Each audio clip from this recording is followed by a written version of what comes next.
საღამო მშვიდობის მარნეულის ტელევიზია და მე ეკაერაძე პირდაპირ ეთერში წარმოგიდგენთ გადაცემას ეს ქვეყანა შენია, რომელსაც სამოქალაქო საზოგადოების ინსტიტუტი ჟურნალისტიკის რესურს ცენტრთან ერთად გთავაზობთ. გადაცემა ნაწილია იმ სამოქალაქო კამპანიისა, რომელიც ემსახურება საქართველოში სამოქალაქო საზოგადოების გაძლიერებას, კერძოდ კი სამოქალაქო ღირებულებების დამკვიდრებას, საზოგადოებრივი ორგანიზაციების საქმიანობის პოპულარიზაციასა და სამოქალაქო აქტივიზმის ხელშეწყობას. პროექტს, რომელსაც ქვია სამოქალაქო საზოგადოების განვითარების ინიციატივა, ახორციელებს კონსორციუმი კონრად ადენაუერის ფონდის ხელმძღვანელობითა და ევროკავშირის მხარდაჭერით. მე მოგესალმებით კიდევ ერთხელ დიდი სიამოვნებით წარმოგიდგენთ ჩვენი დღევანდელი გადაცემის სტუმრებს. ნომერ მეორე საჯარო სკოლის დირექტორი, შემოვალ ეტლით წიგნის ავტორი, ბესტსელერ ერთ-ერთი კონკურსის გახდი ბესტსელერის გამარჯვებული და ამ წიგნის ავტორი შორენა ხუხვა დღეს მარნეული ტივის პირდაპირ ეთერში ისაუბრებს, თავისი შეხედულებებს გაგვაცნობს და ასე რომ ძალიან საინტერესო, მეტად მნიშვნელოვანი გადაცემა გელოდებათ, ასე რომ ვიყურეთ. ასე მეტად საინტერესო სტუმარი ყავს გადაცემის მეორე სტუმარი, ეს არის ქალბატონი მარინა გოშკოვა, შესაძლებლობების საზღვრების გარეშე სკოლა დავითიანის დამფუძნებელი და ხელმძღვანელი, რომელსაც მე დიდი სიამოვნებით წარმოგიდგენთ. მოგესალმებით კიდევ ერთხელ. მოგესალმებით. ძალიან საინტერესო საქმიანობას აწარმოებთ და ეწევით საკუთარ რეგიონში, თქვენ ქვემო ქართლის მასშტაბით, კონკრეტულად ბოლნისში და არა მარტო ბოლნისში, ასევე ქვემო ქართლში და ქალბატონ შორენა ხუხუას უკვე ყველა იცნობს, როგორც სკოლის დირექტორს და ასევე ამ შემოვალ ეტლით წიგნის ავტორს. მოდით დავიწყოთ ქალბატონის შორენასგან. საინტერესოა, თქვენ ხართ კონკურსის გახდი ბესტსელერის ავტორის ერთ-ერთი გამარჯვებული, რომლის ფარგლებში თქვენ სწორედ ეს წიგნი შემოვალ ეტლით გამოიცა. ჩვენ ვიცით, ჩვენმა მაყურებელმა ამ წიგნის შესახებ უფრო დეტალურად რომ გვესაუბროთ და მოვიყეთ თქვენ შესახებ. მოგესალმებით, მიესალმები ჩემს ვირფას მარნეულს, მთელი ჩემი შეგნებული ცხოვრება მაქვს ამ რაიონში გატარებული და ძალიან მიყვარს. რაც შეეხება ჩემს წიგნამდე, ალბათ მე გავიარე უფრო საინტერესო და მნიშვნელოვანი ეტაპი ჩემი ცხოვრების, რაც იყო ეტლით მოსარგებლეობა.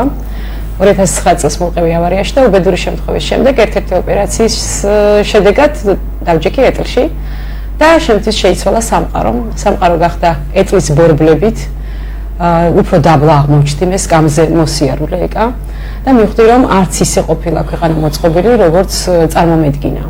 და დავინახე რეალობა, რა სირთულეებს ეხებიან შეშემო პირები, ეტლით მოსარგებლეები და როდესაც ჩავერთ მოძრაობაში, როგორც აქტიური ადამიანი, გახსოვთ ალბათ ყოველთვის აქტიური ადამიანი ვიყავი, დავინახე სხვადასხვა უამრავი მოუგვარებელი პრობლემა, უსინათლოებით თუ სხვადასხვა მიმართულებით. გავიაზრე ჩემი როგორც მოქალაქის ვალდებულებები, მივხვდი რომ მთლად სწორი არ ყოფილვარ, როდესაც მეგონა რომ ყველაფერი იყოს სხვანაირად. ეტლიდან გარკვეული პერიოდის შემდეგ მე ავდექი. მაგრამ შინაგანად, მორალურად, ჩემი შეგნებით ვარ ისევ ეტლით მოსარგებლეთა ტყავში, კანში, რასაც ქვია შეშემო პირთა პრობლემები, შეშემო პირთა ცხოვრება და როდესაც გამოცხადა ეს კონკურსი, მე გადავწყვეტე რომ დამეწერა თემაზე, რაც ვიცოდი კარგად, რაც მესმოდა კარგად, რაც მткиოდა და რაზეც ნაკლებად წერდნენ. ქალბატონო შორენა, რომ არა 2009 წელი და 9 თებერვალი თუ არ ვცდები, თქვენ კარგად გახსოვთ? ავარია შეგემთხვათ. თქვენ დაწერდით ამ თემაზე, შემოვალ ეტლით, იქნებოდა თუ არა ეს წიგნი ისეთი, როგორც დღეს არის? ალბათ ეტლში რო არ ჩამჯდარიყავ, მე ამ წიგნს არ დავწერდი და ვფიქრობ შეიძლება წიგნის არის დაცდამეწერა, მიუხედავად იმისა, რომ წერა ყოველთვის მიყვარდა, ყოველთვის ამბობდნენ რომ აქვს რაღაც წერილის ნიჭი, მაგრამ ადამიანებს არასდროს არ გვცალია ხოლმე საკუთარი ჰობისთვის, გატაცებებისთვის, ცხოვრება ითხოვს ყოველდღიური რიტმი, ეს სამსახურის საქმე, ოჯახი ითხოვს რაღაცების მსხვერპლად შეწირვას. და ამიტომ შეიძლება ყოველთვის გადამედო რაღაცა მნიშვნელოვნის თქმა მკითხველისთვის თუ ჩემი ქვეყნისთვის. ეტლით მოსარგებლეობის შემდგომ ეტაპმა სწორედ ის მაჩვენა, რომ არაფერი არ უნდა გადადო და უნდა გააკეთო ის, რის უნარებსაც გრძნობ შენ და რაც შეგიძლია შენ უფრო გააკეთო ვიდრე სხვა. დიახ, ჩვენ იმაზე უფრო დეტალურად ვისაუბრებთ, თქვა თუ რა პრობლემებს აწყდება 35 წლის ეტლით მოსარგებლე გოგონა, რომელიც თქვენი მთავარი გმირია და უფრო დეტალებზე მოგვიანებით ვისაუბრებთ. ქალბატონო მარინა, შესაძლებლობების საზღვრების გარეშე სიმბოლურია დღეს სწორედ თქვენი ამ ეთერში მონაწილეობა, თქვენი ორგანიზაცია არაერთ მნიშვნელოვან პროექტს ახორციელებს ამ კუთხით. უფრო კონკრეტულად რომ გვითხრათ, რას ემსახურება თქვენი ორგანიზაცია? შეზღუდული საზღვრები არ არსებობს, ვიცით ეს თქვენი დევიზი და სლოგანია. რას ნიშნავს, რომ არ არსებობს, თქვათ, გარემოა თავად შეზღუდული და არა შესაძლებლობები?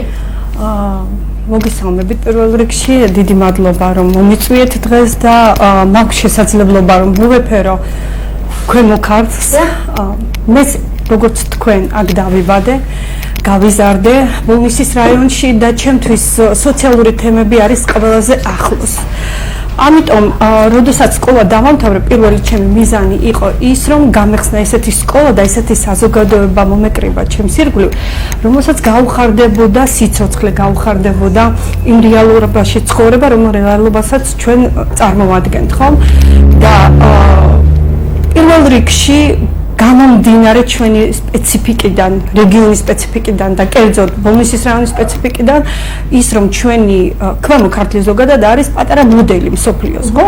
დამეთანხმებით ყველა ეროვნების ხალხი ცხოვრობდა აქ, ამიტომ პირველ რიგში სოციალური თემები ეხებოდა ეთნიკურ უმცირესობებს. მე თვითონაც ვიყავი მსხვერპლი, იმიტომ რომ მე ვარ გარშკოლა და აქედან გამომდინარე ცოტა დისკომფორტი მქონდა ხოლმე და ძალიან მინდოდა რომ ყველა ყოფილიყო თანაბარუფლებიანი. როგორც შესაძლებლობების საზღვრების გარეშე ემსახურება როგორც სპეციალური საჭიროების მქონე ადამიანებთა ინტერესებს, ასევე სპეციალური საჭიროების მქონე მოსწავლეებს პირველ რიგში და მოზარდებს, იმიტომ რომ შესაძლებლობების საზღვრების გარეშე დამფუძნებელი ერთ-ერთი არის თვითონ კერძო სკოლა, რომლის დირექტორიც მე გახლავართ. ყავს ასევე ფიზიკური პირებიც და ძირითადად ვმუშაობთ ეთნიკურ უმცირესობაზე. საზღვრები გარეთ გავედით სწორედ ამ პროგრამით და ვიტყოდი რომ ერთადერთი სკოლა იყო საქართველოს მასშტაბით ალბათ დაგაინტერესებთ ჩვენ და მეორე ჩიბათის ლადო აფხაზავის სკოლა იყო რომელიც გავიდა პოზნანის საგანმანათლებლო საერთაშორისო კონფერენციაზე სწორედ ამ თემით შესაძლებლობების საზღვრების გარეშე. ანუ შესაძლებლობები გვაქვს უამრავი და ეს შესაძლებლობები უნდა გამოვიყენოთ და ამას უნდა ემსახურებოდეს პირველ რიგში საზოგადოება და რა თქმა უნდა სკოლა. აი ამას ემსახურება ჩემი ყველა პროექტი ალბათ შემდგომში ვისაუბრებთ ამაზე კონკრეტულად. კალბატონო შერნა, მოდით ცოტა მოგვიანებით ვისაუბროთ თქვენ ციგნზე ამ შემთხვევაში როგორც ციგნის ავტორი აქ ისე ხელწარმოდგენილი, თუმცა როგორც სკოლის დირექტორი, მე როდესაც თქვენთან ინტერვიუზე ვიყავი, თქვენ მითხარით, მწერალი ეს არის ხმამაღალი ნათქვამი, ჩემს თავს ვუწოდებ პედაგოგს, მასწავლებელს და ჩემთვის სკოლა ყველაფერია. როგორც ქალბატონი მარინა საუბრობდა თავის სკოლაზე ან და იმ მიღწევებზე, იმ წარმატებებზე, რასაც სკოლა მოსწავლეებთან ერთად კონკრეტულ პროექტებს ახორციელებს, რათა არ იყოს მოდით ასე ვთქვათ გარემოს შეზღუდული. საინტერესოა ვიცით რომ თქვენი ინიციატივით თქვენ სკოლაშიც მსგავსი არაერთი პროექტი ხორციელდება. რომ გვითხრათ იმ აქტივობების შესახებ, რაც კონკრეტულად ამ თემატიკას ეხმიანება. სკოლის დირექტორობის გამოცდა რომ ჩავაბარე, მე ვიყავი ეთნიკ მოსარგებლე და არაერთხელ მithქვამს და გავიმეორებ, რომ უბრალოდ გასართობად გავედი ამ გამოცდაზე და ერთადერთი ეთნიკ მოსარგებლე ვიყავი, რა თქმა უნდა. ყველა გაოცებით მიყურებდა, ფიქრობდა რა უნდა ამ ადამიანს გამოცდაზე და რატო არ არის სახლში. ჩავაბარე ეს პრაქტიკული თეორიული გამოცდა და შემდეგ იყო გასაუბრება. გასაუბრებას თავის სხვადასხვა ეტაპებს მოიცავდა და მკითხეს, რას გააკეთებ პირველი თუ გახდები დირექტორი და მე მაშინ ვთქვი, რომ მე დირექტორობას არ ვაპირებ, მაგრამ თუ გადავწყვიტე დირექტორობა, ეს იქნება ჩემი პრიორიტეტი იქნება ინკლუზიური განათლება და შემდეგ აუცილებლად ბავშვების აზროვნებაზე და მათი თავისუფლების ხარისხზე ზრუნვა. რაღაც რამდენიმე თვის შემდეგ გადაწყვეტე, რომ გამხდარიყავი დირექტორი, რომ შეშემოპირდი შესულიყო განათლების სისტემაში და შეგნიდან რაღაც ცვლილებები მოეტანა.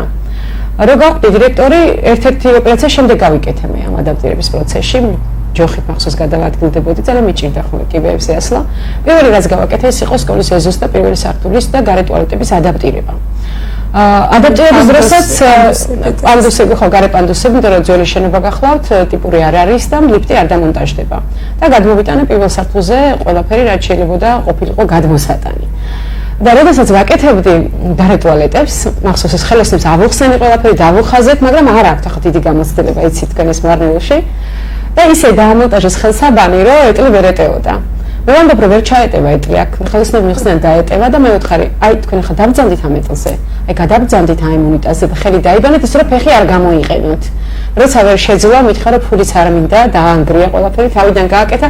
ამით რის თქმა მინდა რომ თუ კი არ შეეხები ამ პრობლემას, ვერ გრძნობა რა საჭიროება შეიძლება იყოს. პირველი ალბათ ეს იყო რომ მეტყვით მოსარგებლე ბიჭი უნდა მიიღო ჩვენმა სკოლამ, რომელმაც 9 კლასი დაამთავრა უკვე ჩვენთან. ექსტერნით დაძლია რამდენიმე კლასი და არის ძალიან წარმატებული ადამიანი. 22 სპეციალური საჭიროების მქონე მოსწავლე ყავს ჩვენ. გვაქვს არაფორმალური განათლების კლუბი, სადაც სპეციალური საჭიროების მქონე მოსწავლეები არაერთ კონკურსებში იმარჯვებენ სხვათა შორის. და მაინც მოვფიქრობ რომ ინკლუზიური განათლება არის საკმაოდ რთული მიმართულება განათლებაში და უამრავი პრობლემაა რაც უნდა დაიძლიოს. მე როგორც სკოლის დირექტორი ვხედავ თემებს, რომელსაც ვერ ხშირად და ვაღიარებ ამას, რადგან ის ქვეყანა რომელიც პრობლემებს აღიარებს ვითარდება და არა ის ვინც პრობლემებს მალავს. და ყოველ წამს და წუთს გძნობ რომ ძალიან მნიშვნელოვანი როლი აკისრია მასწავლებელს. შეიძლება ისეთი გარემო ვერ შეუქმნა მას ფიზიკურად, მაგრამ სულიერად შესთავაზო განვითარების გარემო, რაც დააძლევინებს იმ სხვადასხვა სტერეოტიპულ შეხედულებების ტყვეობას, რომელშიც არის მოქცეული ჩვენი საზოგადოება. დიახ, მე მინდა ჩვენი პირდაპირ ეთერის სტუდიის ნომერი გამოვაცხადო 0357 22 15 92. ტელეფონის ნომერზე შეგიძლიათ დარეკოთ და ნებისმიერი თქვენთვის საინტერესო და მნიშვნელოვანი კითხვა ჩვენი გადაცემის სტუმრებს დაუსვათ. პირდაპირ ეთერშივე მიიღოთ კითხვაზე სასურველი პასუხი. ასე რომ მიაქტიურეთ და დაგვისვით რაც შეიძლება მეტი კითხვა. ასევე შეგიძლიათ თქვენი კომენტარი ტელევიზიის გვერდზე Facebook Live-ის მეშვეობით დაგვიტოვოთ კომენტარის სახით, ასე რომ ველი თქვენს გამოხმაურებას. ქალბატონო მარნა, ქალბატონი შორნა საუბრობდა თუ რა იყო და არის ის პრობლემები, ბარიერები, რაც დღესაც არსებობდა სამწუხაროდ მიუხედავად იმისა, რა პროექტებიც ხორციელდება, კვლავ არის რეალურად. აი რა არის ის ძირითადი, რაც თქვათ დღეს პრობლემას წარმოადგენს ამ თვალსაზრისით, რომ განსხვავებული შესაძლებლობის მქონე ადამიანებს, მოსწავლეებს ექმნებათ გარკვეული ბარიერები. კაი, შემოძიებასო, შენ ასენი ძალიან კარგი სიტყვა ბარიერი და მიბიძგე ცოტა გადავუხვევ და დავიწყებ ამით. გადაცემას დიახ, ზუსტად ბარიერი. ზუსტად ამაზე მინდა საუბარი. მოზარდებთან გვაქვს ურთიერთობა და მათი სული ჩვენს ხელშია, ხომ ასეა და არანაირად არ გვაქვს უფლება პატარა შეცდომის დაშვებისაც კი. პირველ რიგში მე მინდა ჩემი სუბიექტური აზრი დავაფიქსირო რომ პედაგოგებად იბადებიან და არ ხდებიან, იმიტომ რომ ეს ძალიან დიდი მისიაა, ძალიან დიდი, იმიტომ რომ ჩვენს ხელში არის მოზარდების სული. ამიტომ ჩვენ გვქონდა საავტორო გადაცემა ბარიერი, სწორად სტერეოტიპების დასამსხვრევად იყო ეს და ბარიერების დასამსხვრევად, არსებული პრობლემების დასამსხვრევად, რომელიც არსებობდა მოზარდებსა და ჩვენ შორის. სკოლა დღეს აწყდება ძალიან ბევრ პრობლემას, თუნდაც ის რომ პატარა სკოლა არის, იცი შენ ჩემი 150 მოსწავლეა ჩემს სკოლაში და არათანაბარ პირობებში გვიწევს მუშაობა, იმიტომ რომ არ არის გათანაბრებული საჯარო სკოლებთან. თუმცა ჩვენ ენთუზიაზმზე ვმუშაობთ, ეს მამაღლა უნდა ვთქვა და ხშირად ვთქვამთ ასეთი რამ, თუ შენს მუშაობ ენთუზიაზმზე, მაშინ დააკეტე სკოლა და შენი მოსწავლეები გადავიდნენ საჯარო სკოლაში. და მე ასეთ პასუხს ვცემ, გუცფელი ვარ, მიცნობ წლებია უკვე, რომ თქვენ რომ მე დამიგყუროთ სკოლა, ეს ნიშნავს იმას, რომ თქვენ მე მიკლავთ შვილს. გუცფელად ვიცახი ამას. უამრავი პრობლემა გვაქვს დღეს ჩვენ, შორს წაგვიყვანს ამაზე საუბარი, უბრალოდ მე მინდა შევეხოთ ისევ და ისევ ჩვენი რეგიონიდან გამომდინარე პრობლემებს, ეს არის ენის პრობლემა პირველ რიგში, ხომ? ოდესის ენის სახლი, სადაც ფუნქციონირებდა და ქვემო ქართლის მასშტაბით ემსახურებოდა თქვა ქართული ენის შესწავლას, თქვენც იყავით ერთ-ერთი ავტორი ამ პროექტის, რომელიც თქვა, აი რას ემსახურებოდა და რა იყო ის სიახლის დანერგვასაც გეგმავდით, რაც იყო ბარიერი თქვა ენასთან დაკავშირებით. აქ ცხოვრობთ თქვა ქვემო ქართლის ერთ რეგიონში, სადაც მოსახლეობის დიდი ნაწილი წარმოადგენს თქვა ეთნიკურ უმცირესობას. დიახ, სწორედ ამას ემსახურებდა ბოლნისის ენის სახლის გახსნა, რომლის თანადამფუძნებელიც მე გახლავართ და სამოქალაქო ინტეგრაციის კუთხით მუშაობდით და ენის, დავდიოდით სოფლებში, ვასწავლდით ქართულ ენას, იმიტომ რომ სასწავლო დიდი პრობლემა იყო, თუმცა დღეს მიხარია, რომ საკმაოდ ბევრი წინ გადადგმული ნაბიჯი გვაქვს ამ სფეროში და ვთვლი რომ ენის სახმა თავისი კვალი დაამჩნია ბუნისის რაიონში ამ ენის შესწავლას. ტრენინგებს ვატარებდით, არაფორმალურ გარემოში ხვდებოდით მოზარდებს, ზრდასრულ ადამიანებს, მასტერკლასებს ვატარებდით იმისათვის, რომ უკეთესად მომხდარიყო მათი ინტეგრირება საზოგადოებაში და არ ყოფილიყო ენობრივი ბარიერი, არ ყოფილიყო რაღაცა სხვა კუთხით ვიცით ხო სტერეოტიპები უამრავია სოფლებში და უფრო მეტად ქალები გამოგვეყვანა სოფლიდან და მათაც ესწავლათ ქართული ენა. სწორედ ამას ემსახურებოდა პირველი იყო თუ არ ვცდები ბუნისის ენის სახლი, რომელმაც ამ კუთხით დაიწყო მუშაობა. აი ქალბატონის შორენ ალბათ გვეჭვის თავისი სკოლის მაგალითზე, ანუ როგორ ცდილობენ გოგონების ჩართულობას, გააქტიურებას სხვადასხვა საზოგადოებრივ საქმიანობაში, მათ შორის პოლიტიკურ ცხოვრებაშიც. მოდით ასე ხმამაღლა ვიტყვი, იმიტომ რომ მე თქვენი სკოლის მოსწავლეების სკოლავიზიის ფარგლებში მახსოვს სხვადასხვა ისეთ სოციალურ პროექტებზე და პრობლემებზე მუშაობდნენ, როგორიც იყო იგივე სატრანსპორტი, გზა, თქვათ და ასე შემდეგ. საინტერესოა, ანუ რამდენად მნიშვნელოვანია მსგავსი აქტივობები ახალგაზრდებისთვის, კონკრეტულად თუნდაც გოგონებისთვის და რამდენად არის ეს საჭირო დღეს? პირველ რიგში სკოლამ უნდა აღზარდოს სახელმწიფოებრივად მოაზროვნე მოქალაქე და სახელმწიფოს მომავალთაობას ზრდიდად ხშირად შეიძლება ვერც მიაზრებთ რამხელა პასუხისმგებლობა აწევს სკოლებს და რამხელა პასუხისმგებლობა აქვს მასწავლებლებს, როცა კლასში შედის. რადგან კლასში როცა მასწავლებელი რჩება, ის არის იმ სამყაროს მართველი, რასაც კლასი ქვია და მან უნდა გადაწყვიტოს როგორი იქნება ეს მართვა. რაც არ უნდა დირექტორი ყავდეს მას მკაცრი, კლასში მასწავლებელი არის ყველა და ყველაფერი. ძალიან მნიშვნელოვანია მარნეულში კი არა, მთელ საქართველოში არის მე მგონი ეს პრობლემა, რომ ადამიანები უკვე ამ 90-იანი წლების შემდეგ მივეჩვიეთ იმას, რომ ყოველდღიური არსობის პულზე ვიფიქროთ და როგორ ვიყოთ, როგორ მივაღწიოთ რაღაცას, როგორ ვიცხოვროთ, გადავრჩეთ, ამაზე ფიქრობენ ჩვენები და აღარ ფიქრობენ იმაზე, რომ საზოგადოება ჩვენ თვითონ ვართ და სახელმწიფო ჩვენ თვითონ ვართ. მე ვფიქრობ, იმით გამოირჩევა ჩვენი სკოლა, რომ ჩვენი სამოქალაქო კლუბი ძალიან ძლიერია და თვითმმართველობა და ჩვენ ყოველდღიურად სხვადასხვა აქტივობებით სხვათა შორის ბავშვებს ვუხსნით, რომ ეს თქვენი ქვეყანაა და ეს თქვენი სახელმწიფოა და თქვენ როგორც მოიქცევით, ისეთ იქნება ჩვენი ქვეყნის მომავალი. ამიტომ შეიქმნა ეს არაერთი პროექტი, სადაც ჩაერთვნენ აქტიური მოსწავლეებიც და შეიძლება იყვნენ ისეთები, რომლებიც ძალიან კარგად შეიძლება არ სწავლობდნენ. 1000-ნები კი არ ჩართულან ამ პროექტებში. აქტიური ბავშვები, რომლებსაც მოსწონთ რაღაც როლის შესრულება აქვთ, ლიდერობის ამბიცია. გააკეთეს არაერთი პროექტი, მათ შორის ბავშვთა შრომასთან დაკავშირებით ჰქონდათ ისეთი კლიპები გაკეთებული, რომ ჩვენ დაგვირეკა სამინისტროებმა და გვითხრეს, რომ სად მუშაობენ ეს ბავშვები. ანუ ვიფიქრეს, რომ როლს რომელსაც ასრულებდნენ იყო რეალური ეს როლი და მე ვუხსნიდი, რომ ეს იმიტაცია იყო და ეს ბავშვები არ მუშაობენ ფიზიკურად, ნამდვილად ვარწმუნებდით. მოქალაქეს ზრდის სკოლა. თუ კი ეს მიმართულება ხელმძღვანელს არ აქვს, რომ ყოველ წამს და წუთას შეახსენოს თავის მასწავლებელს და შეახსენოს იმ კოლექტივს და სასკოლო თემს და მშობელსაც, რომ ბავშვი არის ჩვენი ქვეყნის მომავალი, განვითარება იქნება ყოველთვის ისეთი, როგორიც ახლა გვაქვს და მე მგონი მაინც და მაინც კმაყოფილები იმ სიტუაციით არ ვართ, სადაც ვართ. პირადად მე როგორც დირექტორი ვხედავ უამრავ გამოწვევას ამ მიმართულებით, განსაკუთრებით როგორც თქვით გოგონები. აი ჩვენი ხელმძღვანელობა გვაქვს მოსახლეობაში ნამდვილად, რომ სკოლაში ყველა პროექტში არიან გოგონები ნამდვილად ჩართულები. მაგრამ როგორც კი სკოლის ფარგლებს უნდა გავცდეთ, სადღაც უნდა წავიდეთ თქვათ ბათუმში, იმ წამსვე ჩვენ ვაწყდებით ამ სტერეოტიპებს და ამ პრობლემებს. მე-5 წელია, მე მგონი ხვალ ხდება 5 წელი, როგორც მახსოვს მე, რაც დირექტორი ვარ, პირველი 3 წელი იყო ჩემთვის ურთულესი. აი ამ რეფორმებით, ცვლილებებით, თუნდაც იმ კაცრი დისციპლინით, დღეს საკმარისი ნდობა გვაქვს, მაგრამ მაინც გვჭირდება ჩვენ მოლაპარაკებები გოგონების მშობლებთან, რომ დედას გეფიცები, მამას გეფიცები, ყველაფერი კარგად იქნება, გაგვატანე, არაფერი ცუდი იქ არ მოხდება და განსაკუთრებით ეს იმ აქტიური გოგონების მშობლებთან ხდება და პირადად მე თუ არ იმყოფები პროექტში, პირადად შორენა, ხო, შეიძლება არ გამოუშვა. პირველი კითხვა ეს არის თუ არა შორენა იქ, სადაც მიდიან. და ესეც კი მე ძალიან მიხარია, რომ აქვს თქვათ ის ავტორიტეტი, რომ მე თუ ვარ გოგონებს უშვებენ, მაგრამ მე მგონი ეს უნდა შეიცვალოს. ერთი შორენაზე არ უნდა იყოს დამოკიდებული გოგონების აქტიურობა. თქვენ ამას ახერხებთ და არის ის მიღწევები და გოგონების ჩართულობას ვხედავთ სხვადასხვა საქმიანობაში, აქტივობებში. საერთაშორისო ბანაკებში ცხოვრდა ჩვენი სკოლის მაგალითზე, სწორედ რომ არის ხშირად. მრავალეთნიკურია ჩვენი სკოლა, კი, ჩემი სკოლაც მრავალეთნიკურია და ბედნიერი ვარ იმით, რომ წელს აზერბაიჯანელი მოსწავლეები გოგონები მოვიდნენ.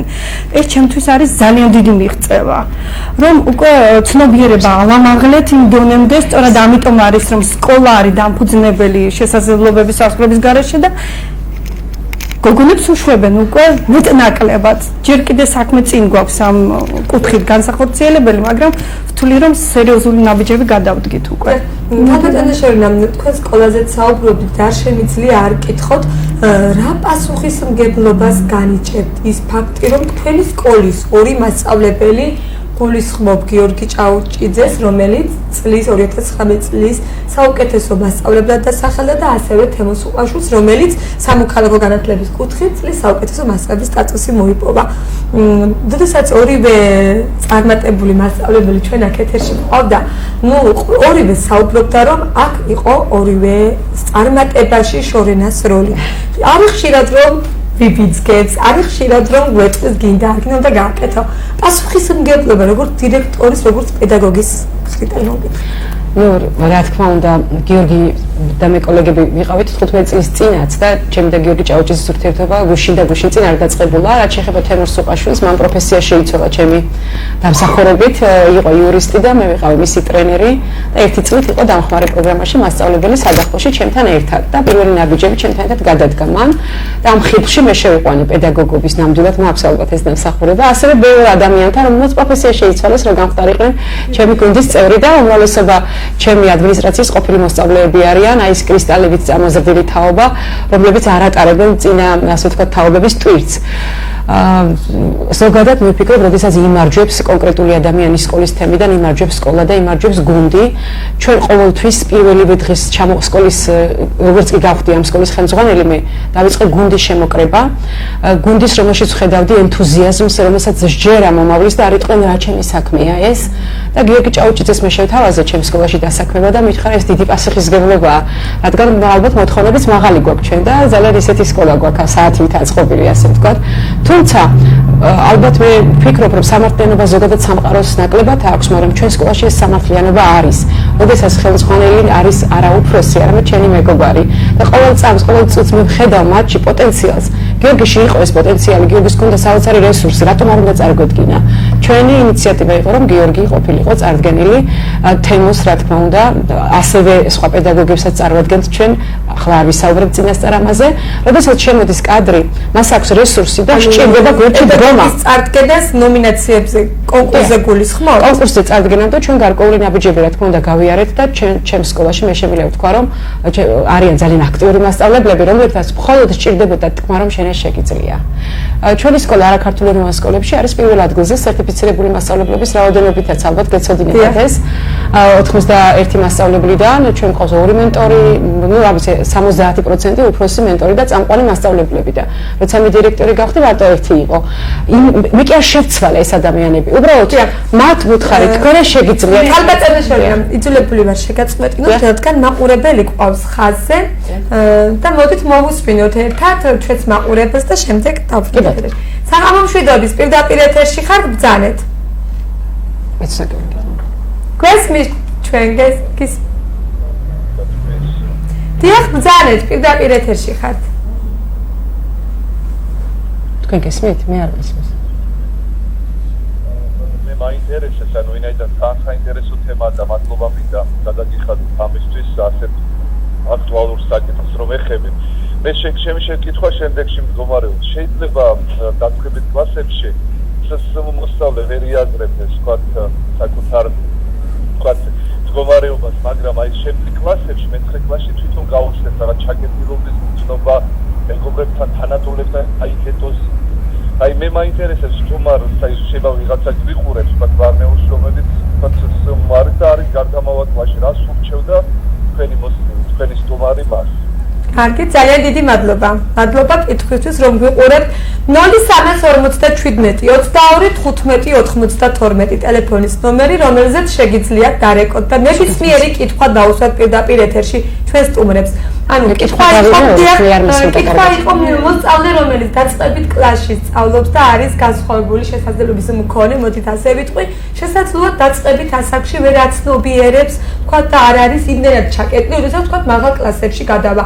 რას ურჩევდი, რა რეკომენდაციებს გაცემთ, რომ ის არ იყოს შემდეგ ასეთი ჩაკეტილი და გაიხსნას მოსწავლეებთან და ზოგადად საზოგადოებამაც უფრო სხვანაირად შეხედულება. როგორია თქვენი რჩევები? პირველ რიგში მინდა მადლობა გადავუხადო გავუხადო ამ შეკითხვისათვის და გული ამით უყვდა სიმართლე რომ გითხრათ. სპეციალური საჭიროების მქონე ადამიანები უფრო მეტ ყურადღებას იმსახურებენ ჩვენსგან და მე ვთვლი როგორც ნებისმიერი რიგითი მოსწავლე სპეციალური საჭიროების მქონე მოსწავლეც არის რიგითი მოსწავლე, ამიტომ თვითოული პედაგოგი ვალდებულია და მით უმეტეს ადმინისტრაცია სკოლის მას უპოვოს ის ნაპერწკალი, ის პატარა თესლი, რომელიც უნდა გავაღვივოთ.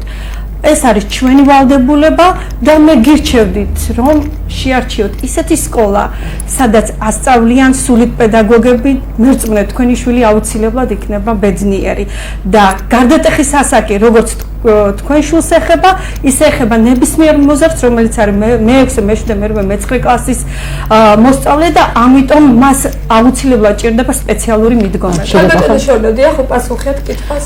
იცით ახლა კითხვა იყო ზოგადი და კონკრეტული მიმართულება რომ დაეკონკრეტებინათ, თქვათ რომ რა შესაძლებლობაზე იყო საუბარი, იმიტომ რომ უსინათლოსთან სხვა მიმართულება არის არა, ზოგადად რომ თვითონ არ ჩაიკეტოს და შეიძლება დაწყებით კლასებში ვერაცნობიერებს თქვათ იგივე თვითონ არის ეს ინტელექტუალური შეფერხება ძალიან ხრმა არის და ძალიან ისეთია ზოგადად ინკლუზიური განათლება. მე ვიტყოდი რომ ძალიან დიდი მნიშვნელობა აქვს იმ კლასის დამრიგებას, სადაც არის ეს ბავშვი, რომ ნებისმიერი მოსწავლე არის სოციუმის წევრი, შეიძლება არ იყოს სპეციალური საჭიროების მქონე, მაგრამ ნებისმიერი ტიპური განვითარების ბავშვი შეიზღუდოს კლასში ან გახდეს ბულინგის მსხვერპლი. ძალიან დიდი როლი აკისრია სანამ დირექციამდე მივალთ, ასე ვთქვათ, საფეხურამდე კლასის დამრიგებას, რომელმაც სწორედაც რომ ინფორმირება უნდა გაუწიოს მშობელსაც, კოორდინირებულად უნდა ითანამშრომლოს სპეცპედაგოგთან და რა თქმა უნდა დირექციასთანაც, მაგრამ პირველ რიგში სპეცპედაგოგი ძალიან დიდ როლს ასრულებს და არსებობს ისგ ჯგუფი, რომლებიც იმუშავებენ ინდივიდუალურ გეგმას ამ მოსწავლისთვის და ძალიან დიდ როლს ასრულებს სწორედ საზოგადოებასთან ადაპტირება. აქ ძალიან მნიშვნელოვანია როგორ ფუნქციონირებს ინკლუზიური განათლების ცენტრი სკოლაში და თუ კი თქვენ რაღაც გარკვეულ პრობლემას აწყდებით, ჩვენი სკოლის კარი ღია ამ თემისთვის, თუ კი ჩვენ გვექნება ადგილი, აუცილებლად მივიღებთ ამ მოსწავლეს, თუ კი თქვა ჩვენი კლასში არ გვექნა ადგილი, გავუწევთ რეკომენდაციას იმ სკოლას, სადაც სწავლობს ეს ბავშვი, ამ მშობელს და ავხსნით როგორ გაუადვილდეს გარდატეხის ასაკი მოსწავლეს, რომელიც ტიპური განვითარების ბავშვებისთვისაც საკმაოდ რთულია ყველა ჩვენგანი შვილებისთვის და ზოგადად არის საკმაოდ ისეთი მნიშვნელოვანი ასაკი. მენქალბეტონო მარნა, თქვენთან იყო ასევე თქვენ სკოლაში სწავლება ფასიანიაო, ასეთი კითხვა. იცით რა, ჩვენ სკოლაში არის სწავლება ფასიანი, სახელშეკრულებო ურთიერთობა და ძალიან ბევრი უფასოც გვყავს, ამიტომ ჩვენ ხმამაღლა ვაცხადებ, რომ არ შეიძლება სკოლა იყოს კომერციული სტრუქტურა. სკოლა არის სკოლა და პირველ რიგში ემსახურება მოსწავლეებს. ამიტომ ჩვენი სკოლის კარებიც ღია არის ნებისმიერისათვის და თუ საჭირო იქნება, უანგაროდ მივიღებთ მას. მინდა ისევ დავუბრუნდეთ ქალბატონოშორნა ჩვენ წიგნს, რომელსაც ქვია შემოვალ-ეტლით, თუმცა ვიდრე ამ წიგნის და გმირის შესახებ ვისაუბრებთ, როგორც დავაანონსეთ, რომ უფრო დეტალურად უნდა მოგვიყვეთ, თუ რა ბარიერებს აწყდება გოგონა, რომელიც ეტლში ზის, რომელსაც შეუყვარდება შემდეგ, მოდით ასე ვთქვათ, სამხედრო მოსამსახურე, ასე სამხედრო მოსამსახურე და რა მოხდება? ჩვენ ვნახოთ ერთად სიუჟეტი, რომელიც ჩვენ მოვამზადებთ. მე ვთხოვ ჩვენს რეჟისორს, თუ შესაძლებელი ეთერში ერთად ნახოთ ფილმი და შემდეგ დავბრუნდეთ კვლავ პირდაპირ ეთერში. თუმცა ვიდრე გავალთ სიუჟეტის სანახავად, და კიდევ ერთხელ ტელეფონის ნომერი გამოვაცხადო 0347 22 15 92. დაგვირეკეთ ტელეფონის ნომერზე, ასევე ნებისმიერი კომენტარი შეგიძლიათ დაწეროთ მარნეული TV-ს Facebook Live გვერდზე.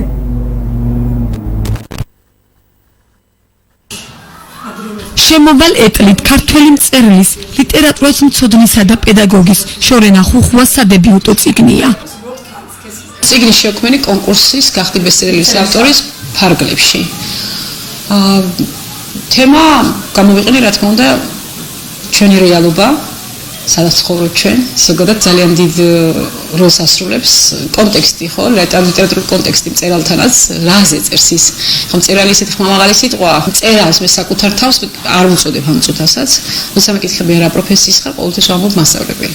ვფიქრობ, რომ მასწავლებლის პროფესია არის ის, რომელშიც მე შევდექი როგორც პედაგოგი. რაც შეეხება მწერალს, მწერლობის გზა არის სხვა და მწერლის შექმნილ ნაწარმოებებზე მომავალი იტყვის თავის სიტყვას და თუ კი წიგნი ერთ დღეს პოპულარული შეიძლება ხვალ საერთოდ არავის არ ახსოვდეს. ასე რომ მე ვარ თუ არა მწერალი, ამას იტყვის მომავალი და მე ვერ განსაზღვრავ საკუთარ თავს, ვერ უწოდებ მწერალს. ავტორმა წიგნი შეზღუდულ შესაძლებლობებს და საზოგადოებაში მათ ინტეგრაციას მიუძღვნა. წიგნი შეეხება ახალგაზრდა მე ვფიქრობ, რომ 35 წლის არ არის ხა ძალიან მოხუცები, არა მარტო 35 წლის ვიყავი, დაახლოებით 40 წლამდე ვიყავი, ხო რა დავწერე. და 35 წელი არის მნიშვნელოვანი ასაკი, შუა ასაკი, სადაც მე ვფიქრობ ქალისთვის, ახალგაზრდობისა და ახალგაზრდობიდან ერთი ნაბიჯის გადადგმის და ვფიქრობ, მნიშვნელოვანი გადაწყვეტილებების ასაკი ასე მგონია ფსიქოლოგიურადაც. მინდოდა მეჩვენებინა ქალი, რომელიც არის ძლიერი, შეიძლება იყოს სუსტი და ამ სისუსტით იყოს ძლიერი. დამარცხდეს, თქვა, არ გაუმართლოს თუნდაც პირადში, თუნდაც იმ ავარიაში, რომელზეც მე ვსაუბრობ, გამოყენებული მაქვს საკუთარი ბიოგრაფია. ხშირად ნაკლებად მithვლიან ხოლმე რომ ბიოგრაფიიდან ამოდის თქვა ავტორი, მაგრამ მაინც მგონია რომ მეტი წილი ავტორი ამოდის ბიოგრაფიიდან და საკუთარი ემოციებიდან რომ შეაფასოს სხვა ემოციები და შექმნა ახალი საკუთარის გადაფასება და შეფასება უნდა შეგეძლოს. ის თავად ეტყით მოსარგებლე იყო და წიგნი საკუთარი გამოცდილების გათვალისწინებით დაწერა. მინდოდა მეჩვენებინა საქართველოსთვის, ჩემი მკითხველისთვის ის სივრცე, სადაც უწევთ შეშინულ პირებს ცხოვრება. რადგან არ არის აუცილებელი ყველა მოუყვეთავარებში რაღაც დაგომართოს აუცილებლად რომ დავინახოთ ის ბარიერები, რასაც ეტლის ბორბლები ხვდება. და ამ ვფიქრობ, ჩემი წიგნის მნიშვნელოვანი დამსახურება ის არის, რომ მკითხველი ჯდება ეტლში გმირთან ერთად და ხედავს ყველა ბარიერს, რასაც აწყდება ჩემი მთავარი გმირი. ეს არის სოციალური რომანი, ქონდა სოციალური მიზანი და როგორც ვიცი, მიზანზე გავიდა, რადგან მას ყავს ამდენი მკითხველი, რადგან გაიყიდა ის ევროპაში, რადგან იყო მისი გერმანული წიგნის პრეზენტაცია, უცხოელების აღიარება მაინც ჩვენნაირი პატარა ქვეყნისთვის, რომელიც 3,5 მილიონი ადამიანის ენაზე წერს, ძალიან მნიშვნელოვანია. მე რა უნდა შევაქო საკუთარი ნაწარმოები შეიძლება შეაქონ, გააკრიტიკონ და მაინც არ ნიშნავს, რომ რეალური შეფასებაა ეს. ლიტერატურას შეაფასებს დრო. ჩემი გზავნილი არის ის, რომ ნებისმიერ დროს, ნებისმიერი პრობლემის შექმნისას, როცა დამარცხებული ხარ, თუნდაც თქვი, რომ ამის იქით საშველი არ არის, ყოველთვის ადამიანში არის ძალა, განსაკუთრებით ქალში, ქალი რომელიც დედობით არის ზოგადად, დედობის ნიჭი რომ აქვს, მე ვფიქრობ ძალიან ძლიერია, ამიტომ სამყაროს გადარჩენა დგას ქალზე, ასე მგონია და ვაჩვენე ძლიერი ქალი, რომელიც შეიძლება ფიზიკურად მარტო იყოს, აუცილებელი არ არის ყავდეს გვერდზე, ვიღაცასაც ჩამოეკიდება, მას შეუძლია საკუთარი თავი თვითონ მართოს და დამარცხებით უფრო გაძლიერდეს. მე ვფიქრობ, ეს წიგნი სტიმულს აძლევს ადამიანებს, მე მწერენ ეტლით მოსარგებლების გარდა მათ ვისაც პრობლემა ქონია და უთქვამთ, რომ სიცოცხლის სურვილი, мотивация დაუბრუნა ამ წიგნმა და ერთ ადამიანს თუ კი დაუბრუნებდა ეს мотивациას, მე ვფიქრობ, როგორც ავტორს ამ წიგნის, აი ეს მიზანი შესრულებული მაქვს, ისიც დაიწერა. ანუ ჩემი წიგნი დაიწერა კეთილი მიზნით. მიზნით ემსახუროს საზოგადოებას და ხალხს. ხელოვნება ხელოვნებისთვის მე მესმის ეს რას ნიშნავს ხელოვნება ხელოვნებისთვის, მაგრამ ჩემი წიგნი ამ შემთხვევაში არის ხელოვნება ხალხისთვის, სოციალური რომანი, ჟანრშიც ასე. ლიტერატურული კონკურსის გახდი ბესტსელერის ავტორი, ერთ-ერთი გამარჯვებული შორენა ხუხუა ახალ რომანზე მუშაობს. თემა აფხაზეთია. დეტალებს ავტორი ჯერჯერობით არ ასაჯაროებს. ვფიქრობ, მეტად საინტერესო სიუჟეტი იყო, ანუ უფრო დეტალურად თუ როგორია ეს წიგნი, რაზეც ჩვენ საუბრობდით. ქალბატონო შორენა, ეს წიგნი გერმანულ ენაზეც არის, როგორც ვიცი, ნათარგმნი, სამ ქვეყანაში იყიდება და დიდი პოპულარობით სარგებლობს შემოვალ ეტლით.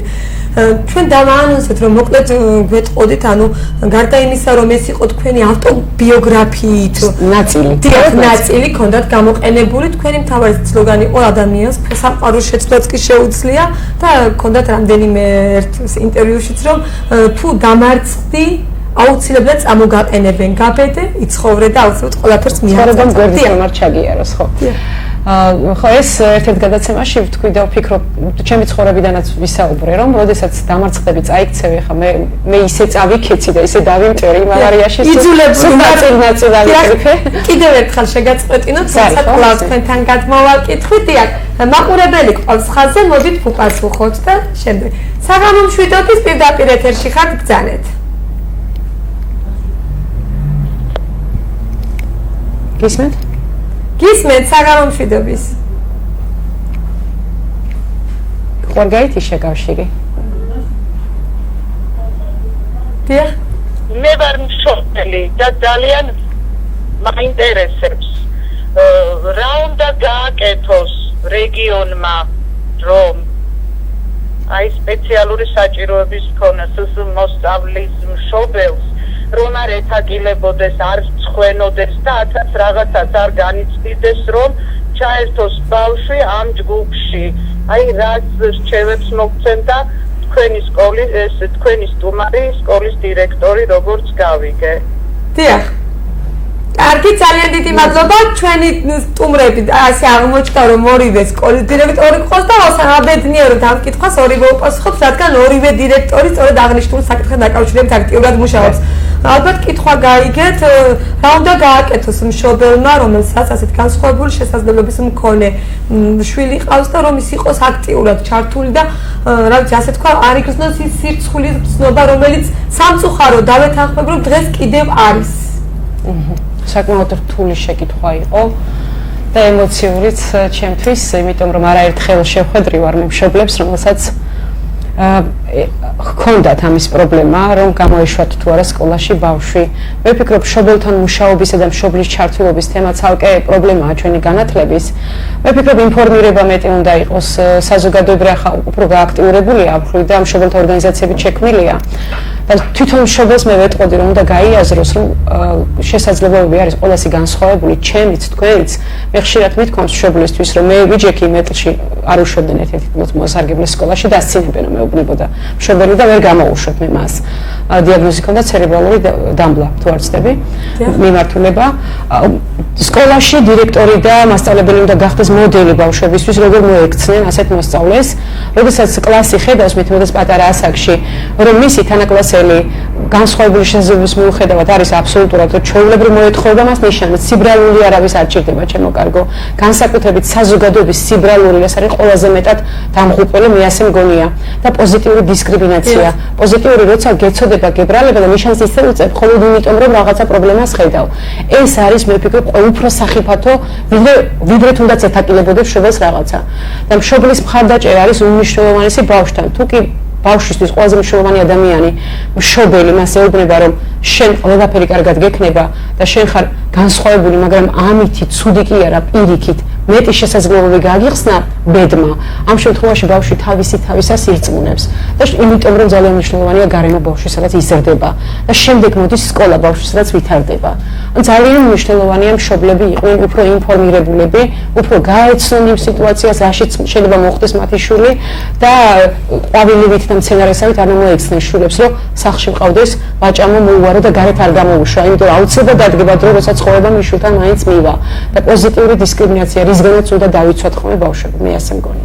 ქალბატონო მარინა, თქვენც რომ უპასუხოთ კითხვას, ქალბატონს რომ დაგანახონ ასეთი მოსწავლეების, ასეთი მოზარდების დადებითი მხარეები, რომ ჩვენ უკეთ დიდი დრო არ წაგვართვას გაცნობის პროცესმა და აი ამ დადებითი კუთხით მიუდგეთ მოსწავლეს და უფრო მეტად ვიმუშაოთ მის განვითარებაზე, იმისათვის რომ მოხდეს მისი ინტეგრირება საზოგადოებაში და სრულ უფლებიანი წევრი გახდეს მისი ხედვით და მისი მშობლის ხედვით.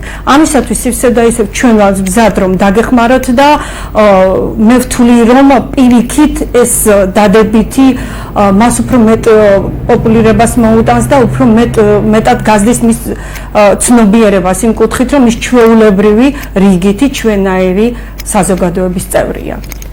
და მეც თავს მივცემ უფლებას და ვიტყვი რომ თამამად შეზღუდული შესაძლებლობები არ არსებობს, გარემოა თავად შეზღუდული, ასე რომ რაც შეიძლება მეტად იაქტიურებთ იმისათვის, რომ ეს შეზღუდული გარემო შეიცვალოს და მოერგოს ისე იყოს ისეთი, რომ არ არსებობდეს გარემო შეზღუდვით. ასე რომ ყოველთვის ალბათ შეგვიძლია გარემოს შეცვლა მთლიანად სამწუხაროდ ჩვენზე არ არის დამოკიდებული და სახელმწიფოს დიდი მისია აკისრია რა თანხებს დახარჯავს სამმართველობით და რა სიფრთხილეს გამოავლენს, მაგრამ ჩვენ შეგვიძლია გულში არ გვქონდეს ეს ბარიერი და გულში შეუზღუდავთ ერთმანეთს გზას. ზოგადად 21 საუკუნე ძალიან სწრაფად მიქრის, კლიჟური რიტმით მიქრის და ერთმანეთთან გაუცხოებული ვართ ადამიანები და გვავიწყდება რომ ჩვენ ერთად ყველაფერი შეგვიძლია. აი ხანდახან ამ ცხოვრების რიტმში უნდა შევჩერდეთ და ჩვენს თავს ვუთხრათ რომ ყველაფერი შეგვიძლია, მაგრამ არ არსებობს ადამიანი, ვისაც პრობლემა არ ქონია და არ უთქვამს რომ თუ ეს დასასრულია რაღაც საკითხში. აი დასასრული არასდროს არ დგება თუ კი შენ ფიქრობ რომ არ დამდგა რა დასასრული. საკუთარი თავის წმენა ძალიან მნიშვნელოვანია და ერთმანეთს რომ ვენდოთ.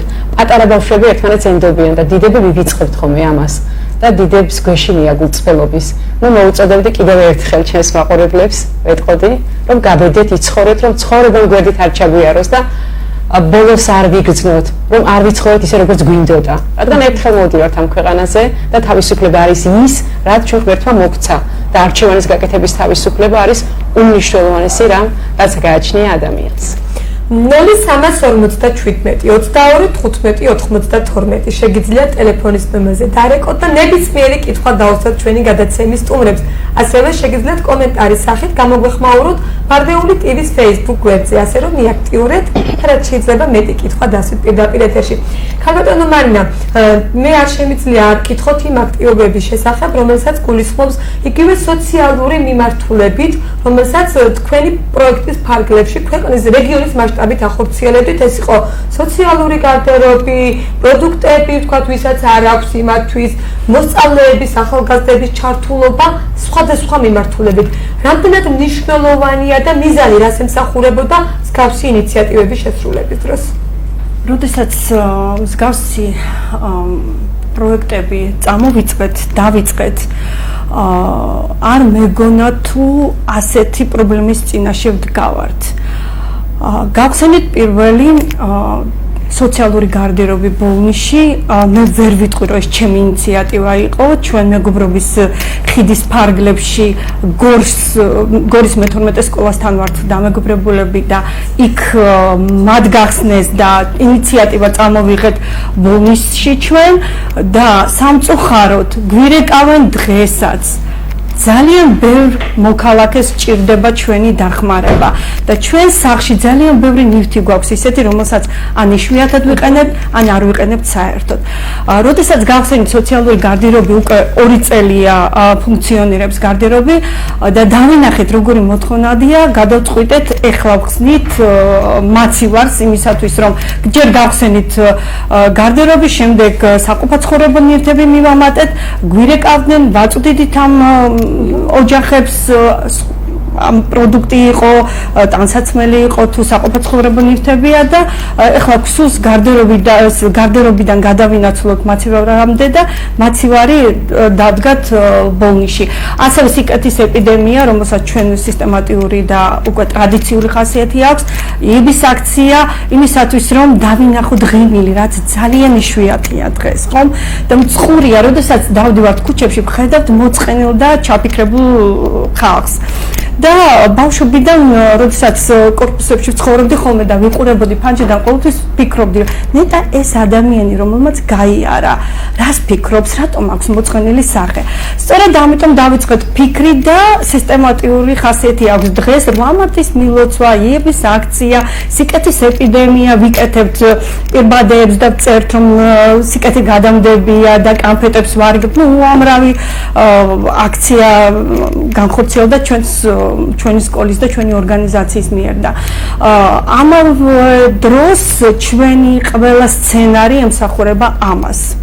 სიკეთეს, სოციალურ პრობლემებს, იმისათვის რომ თუნდაც ბულინგი, იმისათვის რომ ძალადობის მსხვერპლი არავინ არ გახდეს, რა თქმა უნდა, კარგია, როდესაც ჩვენ უბრალოდ ამაზე ვსაუბრობთ, მაგრამ კარგია, როდესაც მოზარდები დაინახავენ ამ პრობლემას თვალნათლივ. ამისათვის ჩვენ სისტემატიურად ვწერთ სცენარებს, პირადად მე გახლავართ ამ სცენარების ავტორიც და რეჟისორიც და გაგვაქვს ამა თუ იმ რეგიონში ეს სპექტაკლები დიახ, მარტო ძალადობა არა, ჩვენ ტურიზმზე საუბრობთ, ხო?